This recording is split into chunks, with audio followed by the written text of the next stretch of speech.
ন্যায় ইনসাফ যখন প্রতিষ্ঠিত হবে তখন কিন্তু সুবিধাটা হলো যে চায়নি জি সেও সুবিধা ভোগ জি করবে। জি কিন্তু ওনার আপাত দৃষ্টিতে মনে হচ্ছে যে ন্যায় ইনসাফ যদি প্রতিষ্ঠিত হয় তাহলে বোধহয় আমার অনেক ক্ষতি হতে পারে জি বা আমি এই তসরুপ করতে পারবো না। কিন্তু একজন মানুষ যখন বেইনসাফি পথে থাকে, যে তার মধ্যে যখন ন্যায়ের পরিবর্তে অন্যায় ঢুকে যায়, সে যেই হোক না কেন, এটার রেজাল্ট দিন শেষে অথবা কখনো না কখনো তাকে এটার মাসুল দিতে হবে। মাত্রা মরানা, তো এই ন্যায় ইনসাফ এটা প্রতিষ্ঠা করা, এটা আমাদের জন্য কতটা জরুরি? ন্যায় ইনসাফ এটা এমন একটা ইসলামের গুরুত্বপূর্ণ বিষয় যে এটা ছাড়া এই জগৎ সংসারের কোনো বিষয় সুশৃঙ্খলভাবে চলবে না। এমনকি আমাদের পূর্বসূরিগণ তাদের কিতাবে, ফিকহের কিতাবে এইভাবে লিখেছেন যে যদি একটা রাষ্ট্র রাষ্ট্রীয়ভাবে যদি তার মধ্যে ইনসাফ থাকে, সেটি যদি কাফের রাষ্ট্র হয় আল্লাহ পাক তাকে সাহায্য করবে।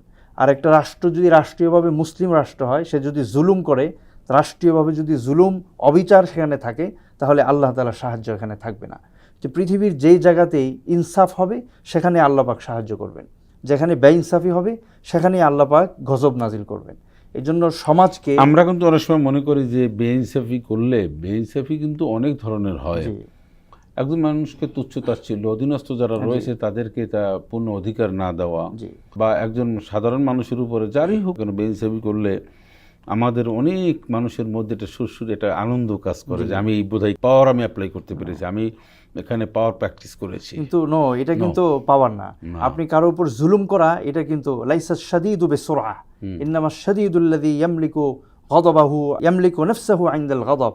নবীজি এখানে যে প্রশংসা করেছেন যে এক ব্যক্তি তার ক্রোধকে নিংড়ে দিল, এটা কিন্তু বীরত্ব নয়। বীরত্ব হলো ক্রোধের সময় নিজেকে কন্ট্রোল করে রাখা। একজন ব্যক্তির কাছে ক্ষমতা আছে, ক্ষমতাটাকে প্রয়োগ করে সে চাইলে জুলুম করতে পারে। কোরআনেও বলছে ওয়াল কাযিমিনাল গায়যা ওয়াল আফিনা আনিন নাস। বুখারীর riwayতেও একটা riwayat এসেছে লা ইউমিনু আহাদুকুম হাত্তা ইউহিব্বা লিআখি মা ইউহিব্বু লিনাফসি। তোমাদের কেউ ততক্ষণ পর্যন্ত ঈমানদার হতে পারবে না নিজের জন্য যেটা পছন্দ করে আরেকজনের জন্য, অপর ভাইয়ের জন্য পছন্দ করবে না।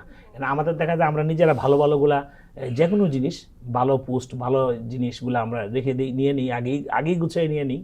আর আরেকটা কথা, একটু আগে আপনি যেটা বলছিলেন যে ন্যায় বিচারটা কিভাবে, মানে ন্যায় বিচার প্রতিষ্ঠা হওয়ার জন্য ন্যায়পরায়ণ ব্যক্তি লাগবে, সৎ।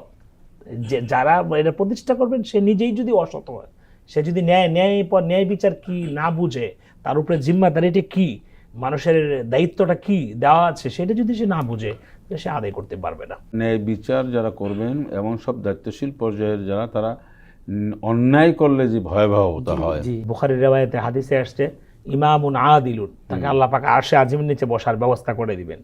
আর যে বিচারটা ভালোভাবে করবে না, ওমাল্লাম ইয়াহকুম বিমা আনজালাল্লাহ ফাউলাইকা হুমুল কাফিরুন ফাউলাইকা হুমুজ জালিমুন, ন্যায় বিচার না করলে সেটা জালেম, অন্যায় করলো সে। তো আমাদের বিষয়টা হলো যে আমরা সর্বত্র ন্যায় ইনসাফের পক্ষে থাকব। ন্যায় কোনটা অন্যায় কোনটা নিঃসন্দেহে আমরা সবাই বুঝি। আমরা প্রত্যেকটা মানুষ যদি ন্যায়ের পক্ষে থাকি তাহলে আমাদের সমাজে সব ধরনের অশান্তি দূর হয়ে যাবে, শান্তি থাকবে। আমি যখন বুঝবো এই কথা যে আমি একজন মানুষের ক্ষতি সাধন করে একটা মানুষের, কোনো না কোনো মানুষের কোনো সম্মান, ইজ্জত, বা তার বিরুদ্ধে মিথ্যা মামলা, বা তাকে হয়রানি করা, তার সাথে দুর্ব্যবহার করা, তাকে হেয় প্রতিপন্ন করা, এটা আমার জন্য একটা অন্যায়। সুন্দর একটি সমাজ গঠনে ন্যায় ইনসাফের বাইরে আমাদের কোনো আর কোনো সূত্র নাই, বা বাইরে আর কোনো সুযোগ নেই।